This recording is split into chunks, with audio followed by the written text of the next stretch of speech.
Hey y'all, thanks for tuning in tonight. Got a pretty awesome show, one of my absolute favorite topics in the entire world. Tonight we're going to be talking about 1911s and the top 10 considerations before buying one. Really looking forward to this show tonight. I want to say thank you to everybody that's tuning in.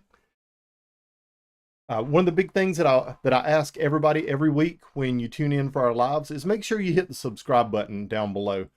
By subscribing to our channel, one, it lets you know that we have upcoming videos, upcoming lives, but two, it also helps to boost us in YouTube's algorithm so we are able to reach more people. So if you're watching tonight, make sure that you hit that subscribe button down below. Thank you so much, and I appreciate it. Let's talk a little bit about some upcoming videos that we have. We've got our update on our winter sewing video. So if you've had an opportunity to watch our winter sewing, and this is kind of more on the prepping side than away from the firearms side, which, you know, it's two things in this world that I love, and that is being prepared. All right. Being prepared means you're prepared for anything. It's almost like the Boy Scouts motto, you know, be prepared. And that's something that I've really tried to live my life by, is making sure that I am prepared for anything, and whether that is self-defense or whether that is providing for myself and my family as far as food and things. And so we've got a really good video that we just released on winter sewing. Make sure you check that out. Part 2 is coming up. Part 2 is going to be our 2-week reveal, kind of showing you guys where we are in that series with everything that we're growing, how it's sprouting, how it's, you know, not sprouting, obviously. Uh, but I'm really looking forward to this series that we're doing on on gardening, as far as prepping goes, because we're going to walk you through everything that we do for our gardening, for our prepping, from starting the seeds all the way through harvesting. And there's going to be updates on these videos every week or two, showing you where everything is. If we're having problems with things as far as pests, uh, different kind of insects, infestations, as well as how the crops are doing. You know, the crops struggling? Are they growing well? Different fertilization techniques that we're using. So this is going to be an ongoing series that's going to carry on from now all the way through the summer, and I'm really looking forward to sharing with you guys everything that we've learned over the last 10 years or so gardening, with my wife and I, but for me, with gardening throughout my entire life. You know, I'll be old this year, on the backside of the big 50. I know it's hard to believe. You know, I look like I'm like 18, but yeah, I'll be flipping 50 this year.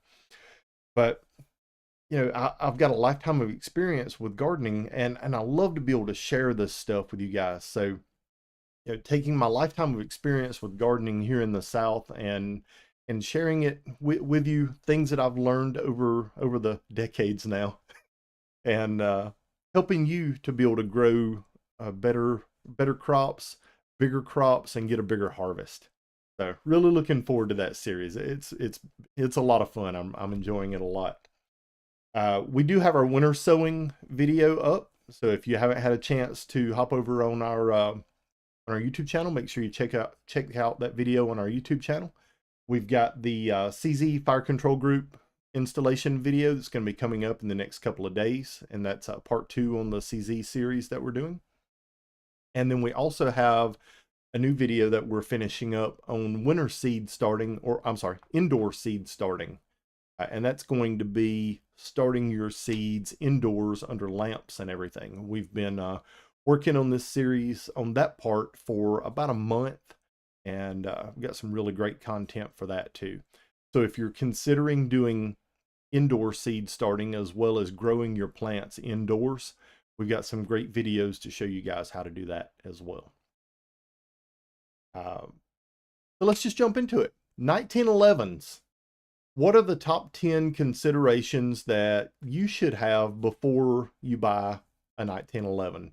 And you know, let me kind of preface this and say that I am a 1911 snob. I love 1911s. I have, from the time that I was old enough to open a gun magazine and read through gun magazines, 1911s were the #1 pistol on my buy list as soon as I was old enough to be able to buy one.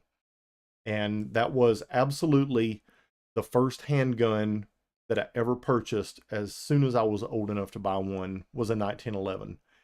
And let me tell you guys, I was disappointed. It was nothing like what I thought it was going to be. And you know, when I bought my first 1911 and I took it out and shot it, I was like, how in the world did we win 2 world wars and carry us through multiple conflicts with this firearm? It is a absolute turd. And yeah, I was so disappointed. I can't even convey to you how disappointed I was in the first 1911 that I bought. I sent it back to the manufacturer like 4 times, having it repaired because of all the problems that it had. Every time it would come back, it would be marginally better. But this firearm that I bought, this 1911 that I bought from a very, very reputable manufacturer whose initials start with S and end with A. If you can figure that one out on your own, I'll leave it to you. This firearm came back, and I'm not joking. You know, I've been shooting since I was about 4 years old. And, you know, I've, over the last 3 decades or so, you know, from Boy Scouts to the Marine Corps, competitive shooting, I've always been involved in firearms my entire life, literally my entire life. I consider myself a relatively good shot, and that's me being about as humble with it as I can be. I understand firearms. I shoot firearms almost every day and have since I was about 4 years old. So with saying that, I know how to shoot. And this pistol, I could not group 5 rounds on a 36-inch target at 10 yards. And that is no exaggeration. I thought it might have been an ammo issue. I tried all different kinds of ammo, 230 grain ball. I tried all kinds of different hollow point ammunition, defensive ammunition, reloads, jacketed bullets, plated bullets, lead bullets. This pistol would not group at all. Back to the manufacturer, back to me, back to the manufacturer, back to me. And it was terrible. Absolutely terrible. And it was really the catalyst that got me started with building 1911s was this one pistol that I bought. It was so bad. I was like, I can do this better than the manufacturers are doing it. I can build a better pistol than they can. But that's a different video. So I took this 1911, gutted it, and completely rebuilt it. And in the end, I had an absolutely amazing pistol that to this day, I still own it. Well, I still own the frame. That's the only original part left in the pistol. I've replaced everything else. The slide, the barrel, the fire control group, everything's been replaced in it. But it's an incredible pistol right now. And I absolutely love it. And like I said, that was the catalyst that really got me going into the 1911 market. So after saying all of that, let's look at the top 10 considerations you should have before buying your 1911 today, so you don't have the same initial experience that I had about 30 years ago with my first 1911. The first question that you should ask yourself is, how much are you willing to spend on your first 1911? And what's going to give you the most bang for your buck? What's going to give you the best possible pistol that you can buy for every dollar that you spend on that handgun? And here's the thing, there are 1911s available today that you can buy for around $500 that are a really, really good base model pistol. They are accurate, they are reliable, they work, they've got good sights, they've got good ergonomics, they've got good controls. All the things that you're looking for in a base model 1911, there are pistols you can buy in the $500 range that fill that niche, or niche, or ever how you say that. So that's the first question you should ask yourself. You know, how much are you willing to spend on your first 1911? And once you answer that question, then that's going to point you into a direction for, you know, different manufacturers. You've got your Rock Island Armories, which are, in my opinion, one of the best 1911s you can buy for the money. There's a lot of other companies out there that build good quality 1911s, but you know, there's things that I've had issues with. The Rock Islands generally work, other than the one problem that I have had with some 1911s are the extractor. If the extractor is not fitted correctly, especially in a 45 ACP or 9mm 1911, you're going to have either feeding issues or extraction and ejection issues. So, and that's something that can be easily remedied. But the big thing is you want to make sure the slide is fitted correctly and the barrel is fitted correctly. And those two things, if the slide is fitted correctly and the barrel is fitted correctly, you're going to have a pistol that is very accurate. If the slide's not fitted correctly and it's sloppy loose, and the barrel is not fitted correctly, and there's a lot of things with the barrel. There's the hood length and width that has to be fitted correctly. There's the standing lug on the bottom of the barrel that has to be fitted correctly. There's the link that has to be fitted correctly, and the upper lugs that have to be fitted correctly, as well as the barrel bushing, or if it's a bull barrel, the bull barrel diameter to the slide. All of those things have to be held to a very tight tolerance, and if they're not, you're going to run into accuracy issues with the handgun. As long as all those boxes are checked, and for a budget model 1911, the Rock Island Armory is one that really checks all of those boxes. You're going to have a very accurate handgun. So let's look at number 2. What's the intended use of the pistol? Is it going to be a carry gun? Is it going to be for competition? Is it going to be just a range toy that you go out and plink with? Any of those can really sway what you're planning on doing with that firearm. If it's a carry gun, there's a lot of considerations there. How does the grips fit your hand? Do you want it checkered on the front strap and the back strap? What recoil spring do you want to run in the gun? You know, that's a big one. There's a lot of great guns out there right now, as far as 1911s go, that either have a recoil spring that is way too heavy or a recoil spring that is way too light. And the heavy recoil spring is generally used to overcome some manufacturing issues that they have with the gun.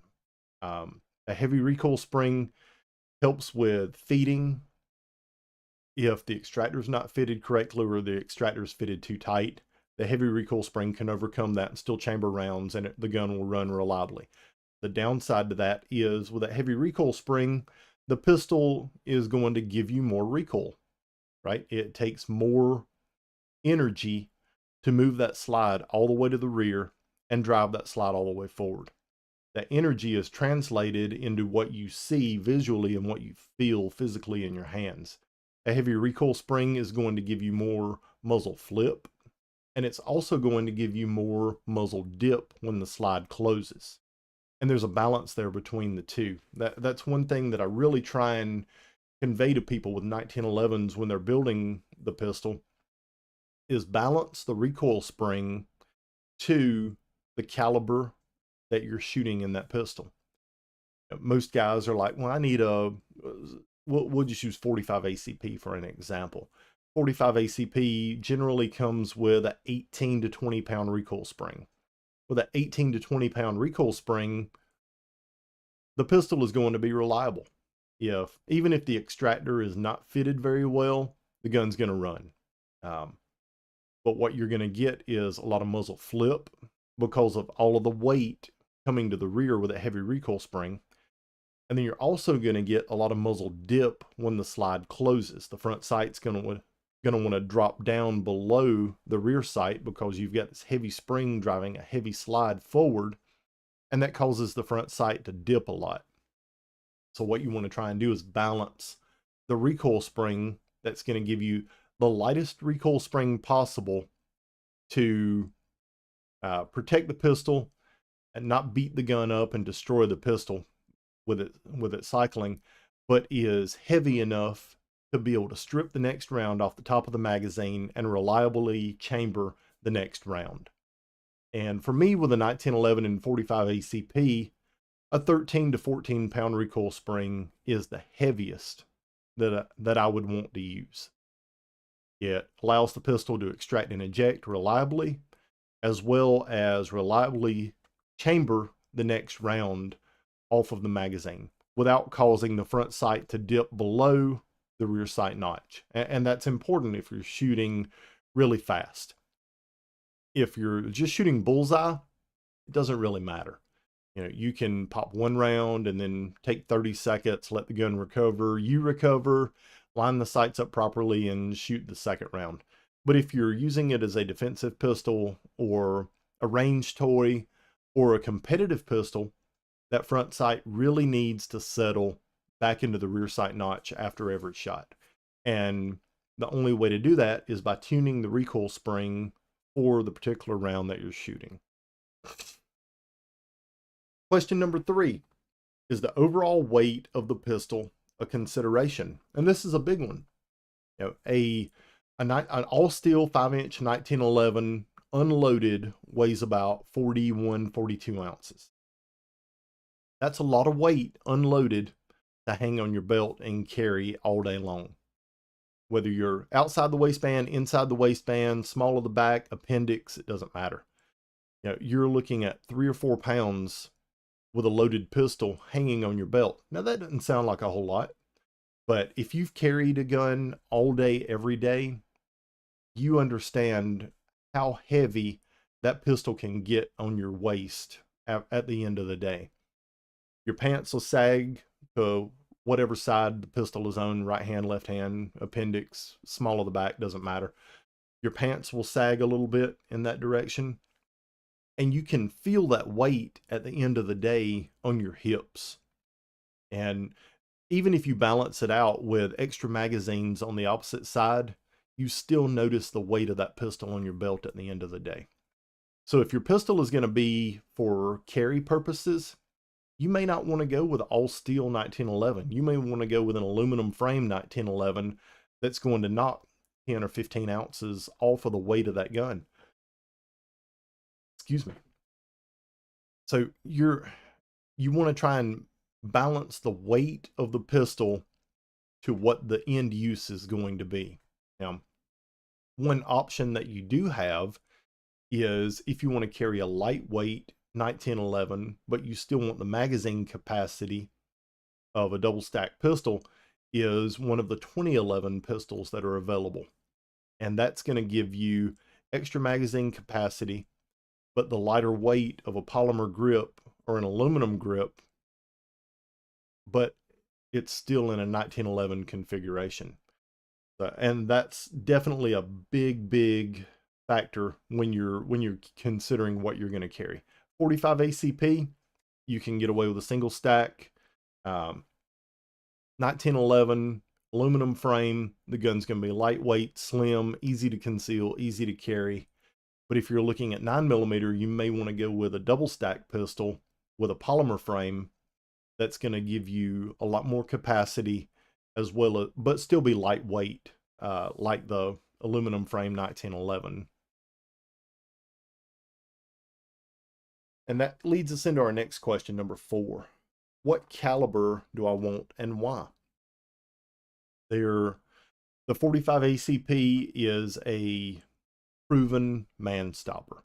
If you've ever done any kind of research or any kind of studies on the 45 ACP, it's a big, heavy, slow-moving projectile that does a tremendously effective job at stopping human beings. It was used during World War I, it was used during World War II, Vietnam, all the way up through today by our military. It's not a 45 ACP is not a caliber that's issued to the majority of your standard troops anymore, but 45 ACP is still a very popular caliber with a lot of your special operations groups because they recognize how effective that projectile is at stopping human beings. It works, and it works well, and has for over 100 years.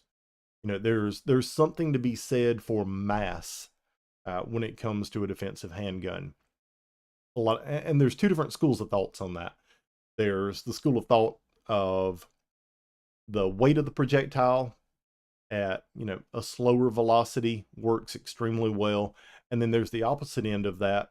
There's the velocity of the projectile going very fast with a lighter weight projectile that works extremely well.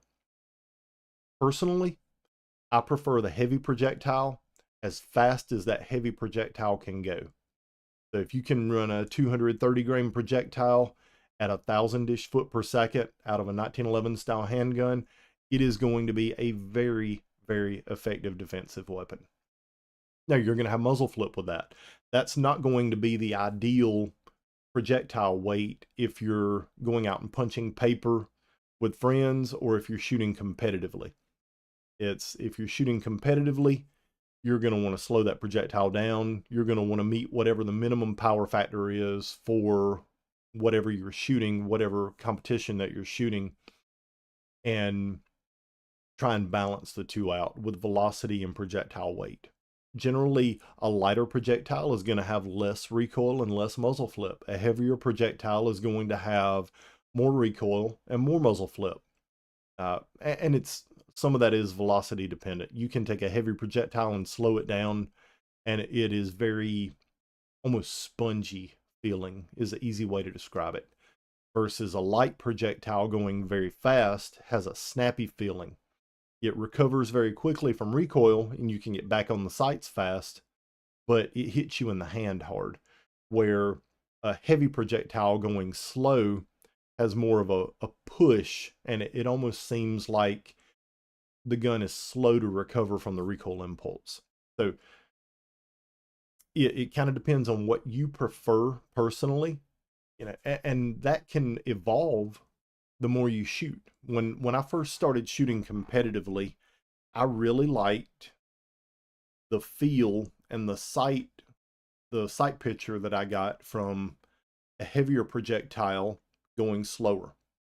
The gun was spongy, kind of mushy feeling under recoil, but I didn't get a ton of muzzle flip with it. The gun stayed pretty flat with a lightweight recoil spring, and it gave me a really fast sight recovery because the gun felt mushy.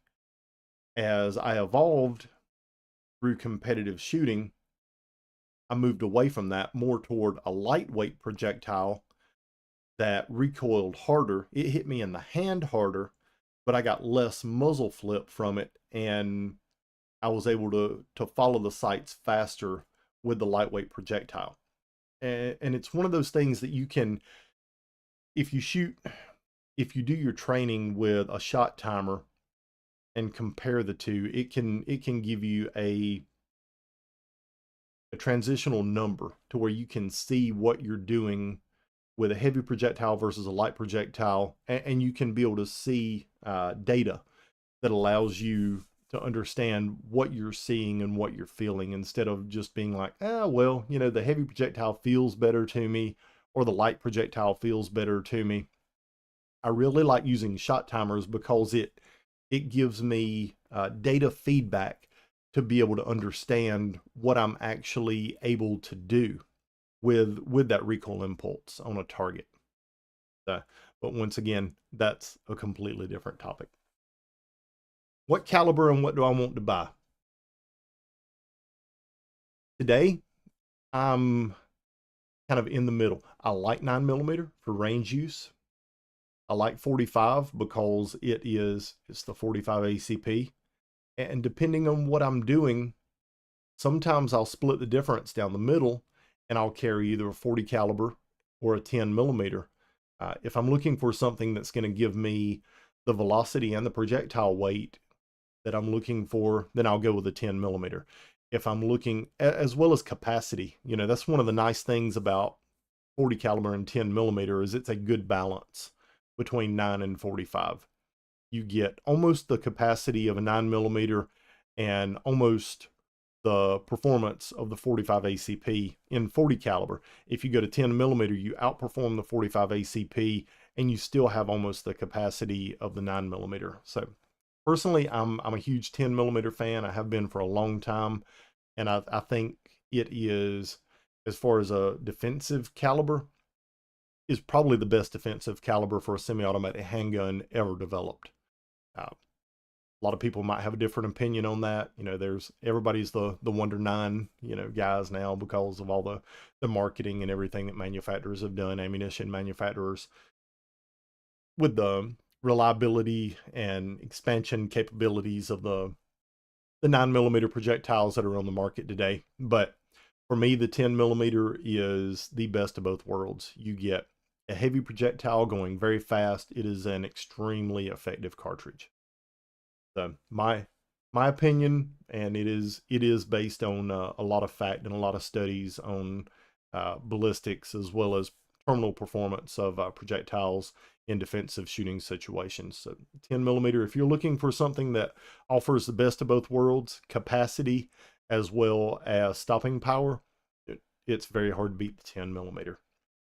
And there's a lot of 1911s out there that are available in 10mm today. The majority of your manufacturers offer a 1911 or a 2011 in the 10mm caliber.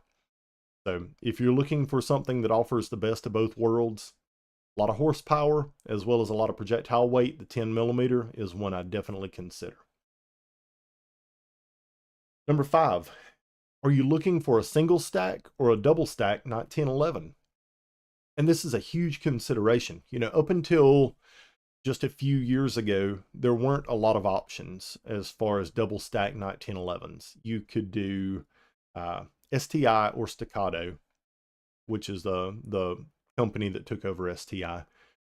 If you wanted the polymer framed 2011 or 1911 double stack pistol that offered you the magazine capacity that you were looking for, the downside with those is they were cost prohibitive for the majority of people that carry a 1911. You know, they're a really good polymer frame 2011, even 5 or 6 years ago, would cost you $2,500 for a base model, and they went up from there. Where you can get a single stack 1911 for the $1,000 price range, if we're looking at something that would be comparable with that gun. The good thing is, with patents expiring, other companies stepping into the double stack industry, the cost of your 2011s have really came down over the last few years. Now, I've got a couple of double stack 1911s from Para Ordnance, as well as a couple other companies that are all steel. And they're great guns, but they are very heavy. It's not a pistol that, weight-wise, I would consider carrying as a defensive handgun, just because of how much it weighs. So if I was looking at a double stack, it would be one of the polymer frame pistols, just because of weight, whether it's in 9mm or 10mm. And, you know, hey, it's a 21st century. You know, it's time to get into the metric system. You know, leave the old fat boy behind. We'll leave the 45 ACP sitting on the side in a lot of cases, just because it is a little antiquated at this point. Let's be realistic about it. And don't get me wrong, I still love the 45 ACP, and I've got a bunch of them, but it's not a caliber that I would carry on a everyday basis anymore, just because I feel like there's other calibers available that are as effective or more effective than the 45 ACP. So let's look at some options we have. Rock Island Armory. If you're looking for a budget-minded double stack 1911, Rock Island Armory makes a double stack that you can get a 9mm, 10mm, or 45 ACP, and that pistol you can get for $500 or $600. It's a great gun. They're very reliable, but they're heavy. But here's the thing: if that's what you're looking for, is a double stack 1911, and that's where your budget's at, the Rock Island Armory is a great option. Their magazines are very reliable. They work extremely well. The pistol itself is fitted very well. Barrel to slide fit, slide to frame fit, all of it is done with, they maintain tolerances, and that's all you can ask for. The guns are accurate and reliable right out of the box. So if you're looking for a budget double stack gun, the Rock Island is definitely one to consider. And there's a big jump from the Rock Island at $500 or $600 up to your first polymer framed 1911 double stack pistol. And I think right now the most reliable budget friendly one that's available is the Springfield Prodigy. And the Springfield Prodigy offers a lot of bang for your buck.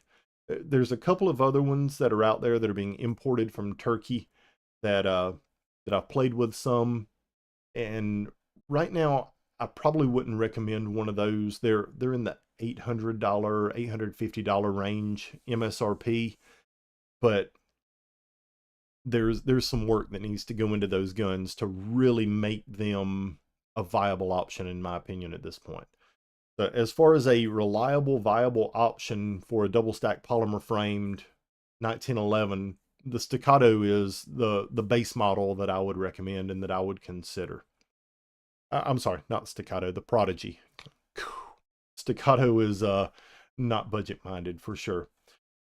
But going from there, after you move past the Prodigy from Springfield, the next one that I would consider would be the Bull Armory 2011 with a polymer frame. Bull Armory makes some incredible double stack pistols that are very reliable and offer a lot of features that you would normally see on a much more expensive pistol that brings those options in at a budget price.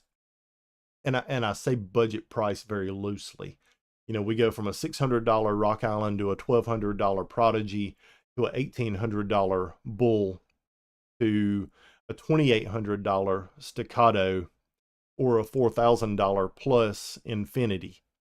And, those are, you go up in manufacturer, you go up in quality to some extent, but then you go up very quickly in price. When you start moving up through these polymer frame pistols, the price can get excessive for a lot of us very fast. So if you're looking at carrying a polymer framed double stack 1911 or 2011, really the Prodigy is probably going to be your best option as far as a semi-budget minded pistol that you can find in most of your gun shops. Number 6, can I get good and reliable magazines for the 1911 or the 2011 that I'm looking at purchasing?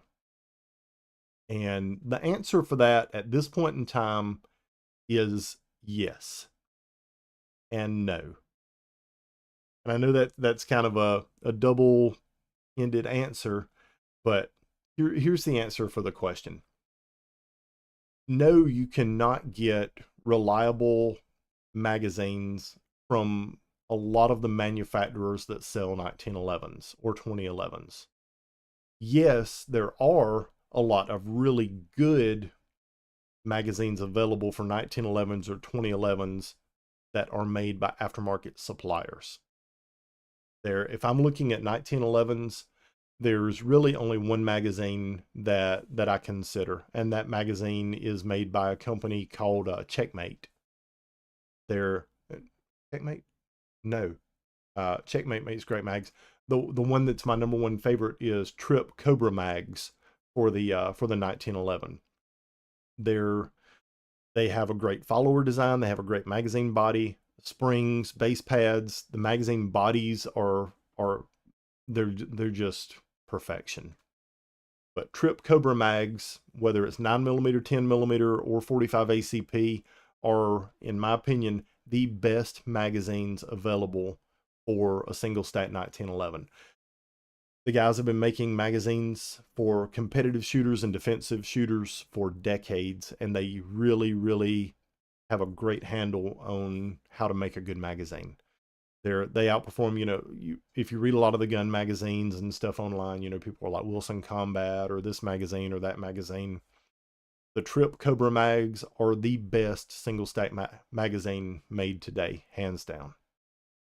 And the interesting thing is they're not any more expensive than any other magazine that's out there. They're like $35, $40 a magazine. So if you're looking to upgrade the magazines for your 1911 single stack in 9mm, 10mm, or 45 ACP, look at the Trip Cobra magazines. They are absolutely outstanding. Not sponsored by them, not supported by them at all. Just like you guys, I buy my magazines from those guys, and they are awesome. And I'm sure most of you have probably never heard of them because they don't spend $1 million a year advertising their products, but they make the absolute best single stack 1911 magazines on the market. When you move into the 2011 magazines, you've got a couple of different options to consider. If it's an all steel gun, it's going to use a different type magazine than a polymer grip gun. Your all steel guns use normally like a Para Ordnance style magazine, which has a different feed lip angle and a different shoulder on the magazine. For those, excuse me, the Rock Island Armory magazines have worked really well for me. Had great results with them. And that would definitely be one that I would recommend. They're budget-minded magazine that you can change out the follower, the spring, the base pad if you want to get more capacity on them, or you can just run them as you buy them from the factory, and they work very well. For the polymer framed 2011s like the Prodigies, the Staccatos, and things like that, the Prodigy magazines from Duramag are actually, the bodies are a really good magazine. The guts, the internals, the magazine spring and follower, as well as the base pad, leave a lot to be desired. So you can change out the spring and follower in the magazine and know that the pistol is going to run and run reliably. Or you can buy magazines that are already completely tuned, set up, ready to go. You take it out of the package, throw it in your pistol. It's going to give you the most capacity, be very reliable, and really they look good too. And those magazines are made by a company called MBX, Mike Bravo X-Ray. I think right now MBX is making the best 2011 magazines on the market that will work in your Prodigy. They'll work in your Staccato. If you've got an older STI, they'll work in those, as well as the Bulls and several other of the polymer 1911 or polymer 2011s that are available. Check those guys out. Once again, not sponsored by them, just my personal experience from using a lot of different magazines that are out there over the years. They're one of the best that's available for the double stack 2011s. Number 7, will aftermarket accessories fit the pistol that I'm considering? And this is a big thing. There's a lot of 1911s on the market today. There's a lot of 2011s, double stack 1911s on the market. And some parts will interchange, some parts won't. One of the interesting ones that I had earlier today, I had a guy message me about the Kimber KDX9, I believe it is, and he was asking me if I could put an ambi safety on that pistol for him. And he's got one of the earlier ones. It's a Gen 1 pistol, and the width on the frame is the big consideration. That pistol will not work with a standard 1911 ambi safety. It has to have the extended pins for the right side stop on the safety for it to function properly. A traditional 1911 or 2011 ambi safety that has the little paddle or foot on the right side of it that on a 1911 slips down behind the grip, or on a 2011 drops into a recess in the frame to be able to retain it and keep it together. It won't work on the KDX9 because of the frame doesn't have a cutout in it, but it is narrower at the rear. That's consideration. The SIG 1911s, great pistols, but SIG uses an external extractor and not an internal extractor like your traditional 1911s or your current 2011s use. The external extractor is something that is specific just to the SIG pistols. So if you're wanting to replace the extractor in your pistol, you have to make sure that you know what type of extractor that pistol has. Firing pins are another consideration. Some companies use a small diameter firing pin at the tip, 069, versus other companies which uses a larger diameter firing pin tip that comes in at like 090, if I remember right, give or take a thousandth or two among friends, you know. But those are considerations. The type of frame you have on a double stack pistol. What type of magazines does it accept? Like we were talking about earlier, it's a big consideration. Barrels. Are you using a bull barrel or a bushing barrel? You want to replace the bushing on your pistols. The bushing barrel on your pistol may or may not be a drop-in fit. You may have to have the bushing reamed to be able to fit your particular barrel. If you're using a bull barrel, sometimes bull barrels have to be fitted to the slide itself because the slide diameter, it varies on different manufacturers. Some are 702, some are 704, 706, some are 698. So the slide diameter and a bull barrel diameter can make a difference. All of these are considerations you have to make when you're looking at a pistol if you're planning on upgrading it and putting aftermarket parts in that pistol. Number 8 is, in today's world, I think is a huge consideration. Do you want an accessory rail or not on your 1911 or 2011? No. 15, 20 years ago, I'd have probably said no. I wanted a traditional 1911 or a traditional 2011 with no accessory rail that minimized the profile on the front end of the gun, kept the front end of the gun very lightweight, and you know, a pistol that would transition very fast. Today, I'm kind of on the opposite end of that spectrum. You know, I carry every single day, and if it's going to be a carry gun, I want an accessory rail on it to where I can put a flashlight on that pistol. And I want a holster from a holster company that will fit my particular pistol with my accessory rail and with my flashlight that's on it. But, you know, that's a big consideration. You know, don't go buy a 1911 and be like, oh, well, I'll find a gunsmith later that can put me a Picatinny rail on the bottom of it and so I can mount a light to it. That is not really an option, you know, unless you're planning on having the rail milled and welded to the frame and the frame completely refinished. Don't be like, oh, well, I'll just get one without a rail and I'll do it later. It's a whole lot cheaper and easier for you as the end user to buy a 1911 now. Even if it's a little more money up front, it's going to save you money in the long run to get that pistol with a Picatinny rail on it now versus thinking about adding one in the future.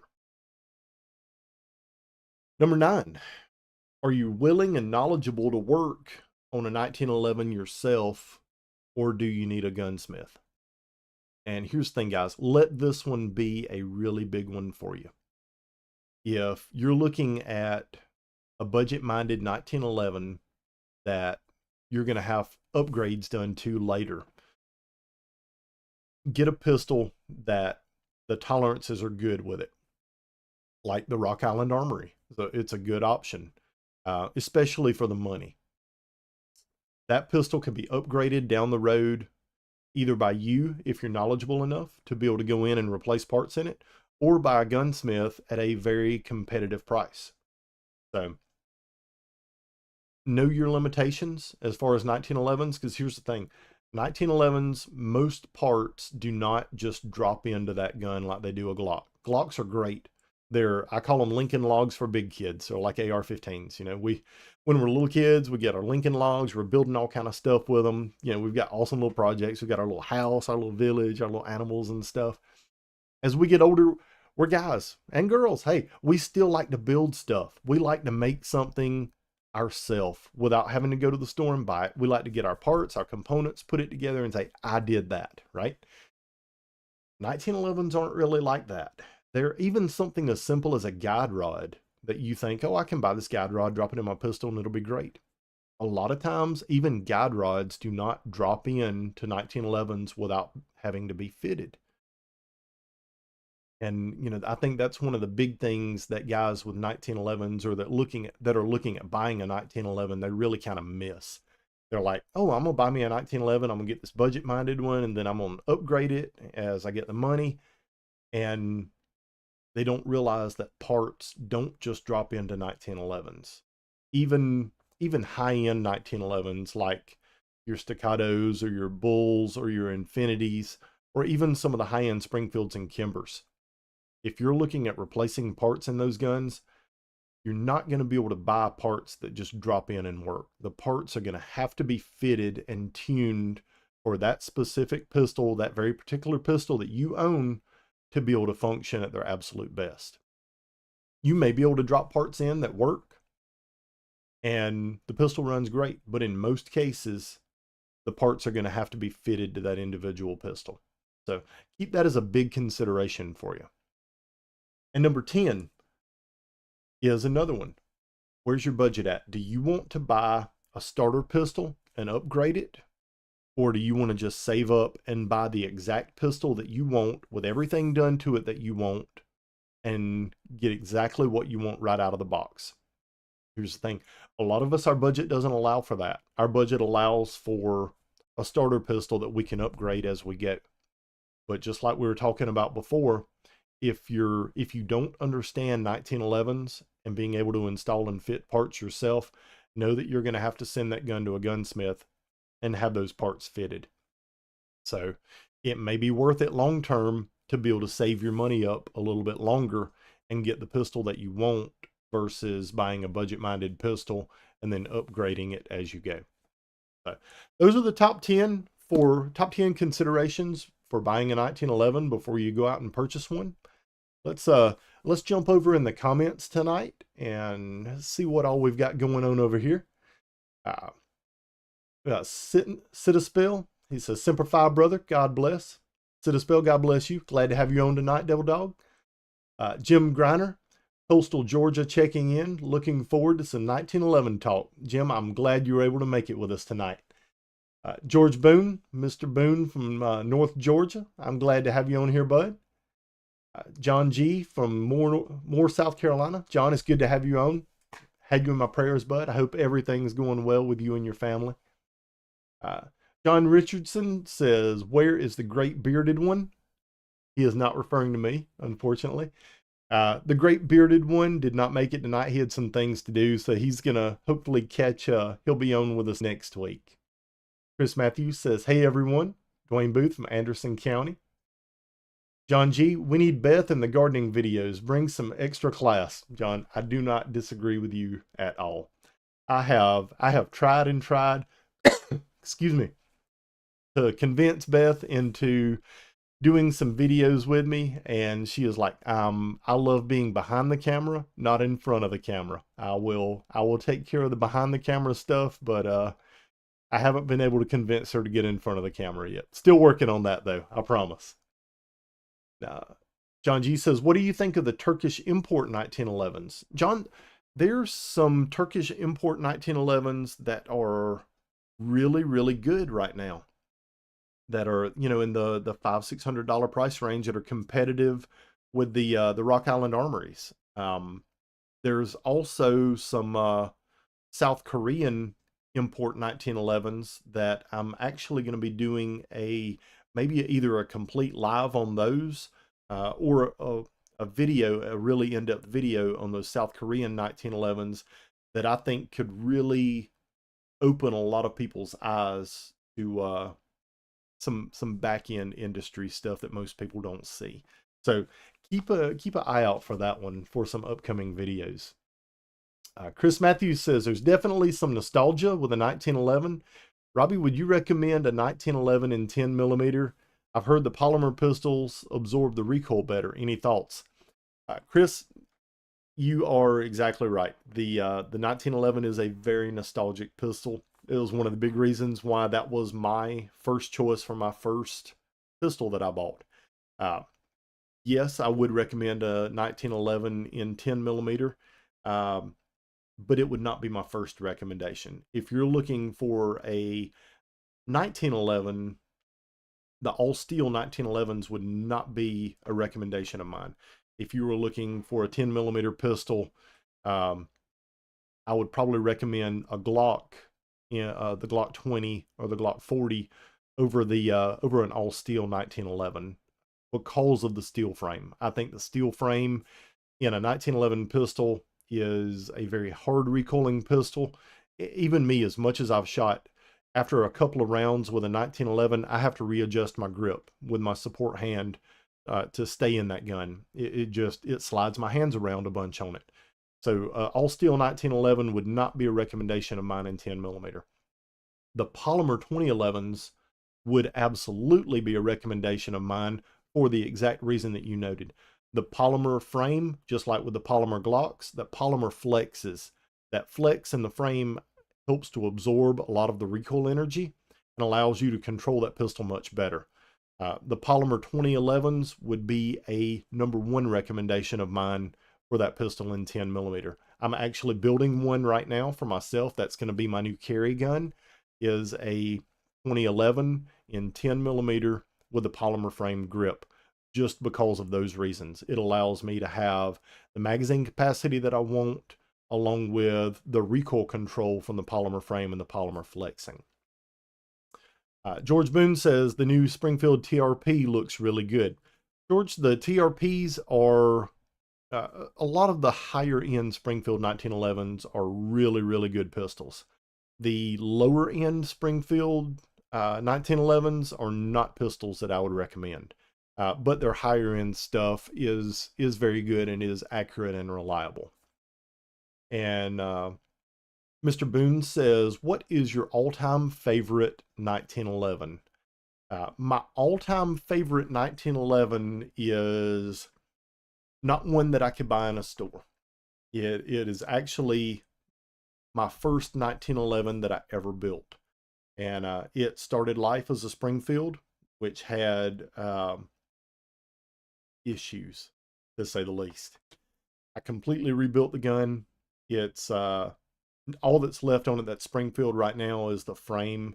I replaced the slide, the barrel bushing, the fire control group, the grips, did some machine work on the frame so it fit my hand better, and really built the pistol to be what I wanted out of a 1911. And that is hands down my favorite 1911 that I have. And I've got a bunch of them, but that one is it's like an old friend. It fits me like a absolute glove.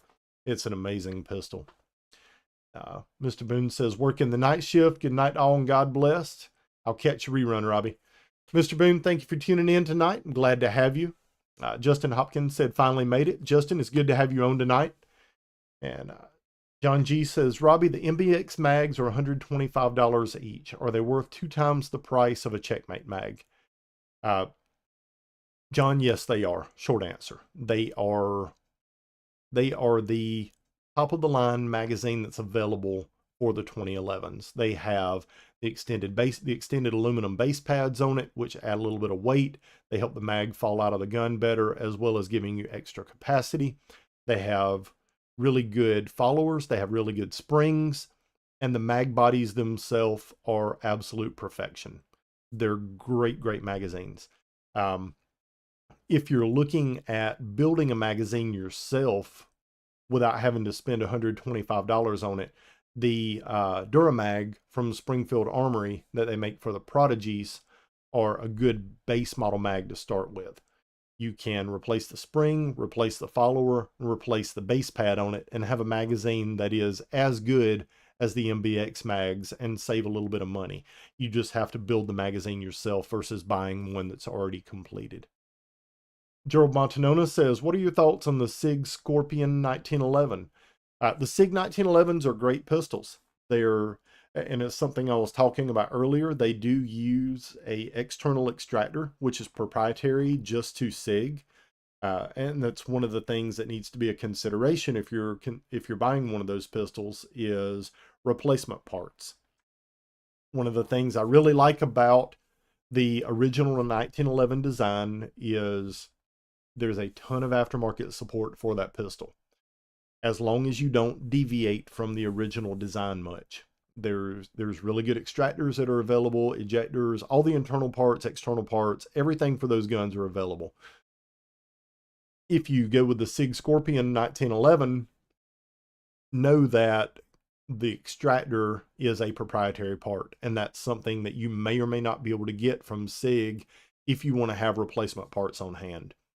So just let that be something to consider if you're looking at the Scorpion.